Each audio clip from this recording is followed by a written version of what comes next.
Мінекей біз ровдың алдындамыз. Мына менің бауырымның ісі бойынша қазір іс жүріп жатыр. Біз қазір ішке кіреміз деп жатыр. Қылмыскерлердің штаб түрін көрсету үшін бізге қазіргі данный время уақытта жаңа подполковник бізге қазір уәде берді. Қылмыскерлердің түрін көрсетеміз деп. Аты кім еді? 1 минут подполковниктің аты кім? Подполковник бізде кім? Мәлік деген кісі ма? Подполковник фамилиясын білмейсіз бе?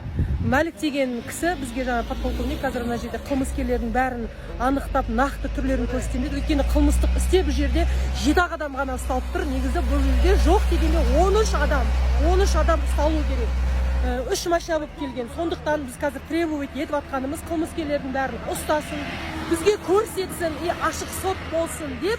Міне біз телевидениеде шақырдық, міне телевидение келіп, біз осылай резонанс көтеріп жатырмыз. Әйтпесе біздің жан айқайымызды түсінетін ешкім жоқ. Қазір енді біз ішке кіреміз, ішке кіргеннен кейін нақтылап бір көреміз, ұсталғанын, ұстамағанын.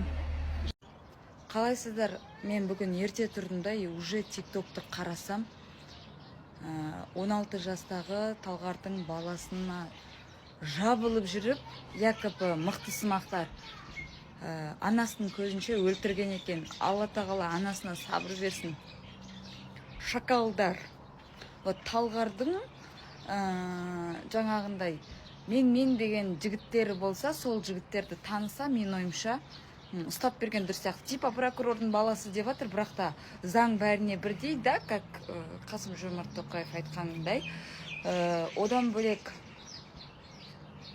кеше ойбай Мұқағалиды бүйтіп айтып қойдың сен, бүйтіп сөйтіп айтып қойдың деп 80 жігіт жиналып ап бүйтіп тұрып кешірім сұра деп тұрған еркектер, сондай елдеріңе жандарың ашық болсын. Сондай мықты болсаңдар, жаңағы жігіттің анасы үшін көзінше өлтірілді ғой баласы. Шығыңдар да сол адамдардың табылуын талап етіп, соларға кешірім сұраған видеосын түсірткізіп, плюс соттатып, қамауға алындырыңдар. Мен сол кезде сіздерді ойбай Мұқағалидың ұрпақтары деп айтам. Бізде міне Қазақстан сондай, андай болмайтын жеңіл-желпі бір бәле істеп қойса, бүйтіп шығады, давайте, жиналай халқым. Осындай маңызды сәттерде бәрі қоян құсап үйлерінде жатады. Зачем онда өтірік ар-намыстың? Шын намысы бар қазақтар болса, мен сендерді ерегестіріп атқан жоқпын, бар төбелесін ете атқан жоқпын. Просто шығып, дәп солай жасадыңдар ғой, я? Тура солай видеосын талап етіп, кешірім сұраған анасының аяғын сүйдіріп тұрып, плюс соттатыңдар. Вот қазағымның жігіттері. Анау өлтірген еркектер деппін ғой, қатындар, малдар. Әлдерін 16 жасар балдарға жеткен малдар еще жабылып жүріп. Фуй, екі дүниеде де оңбай кетіңдер.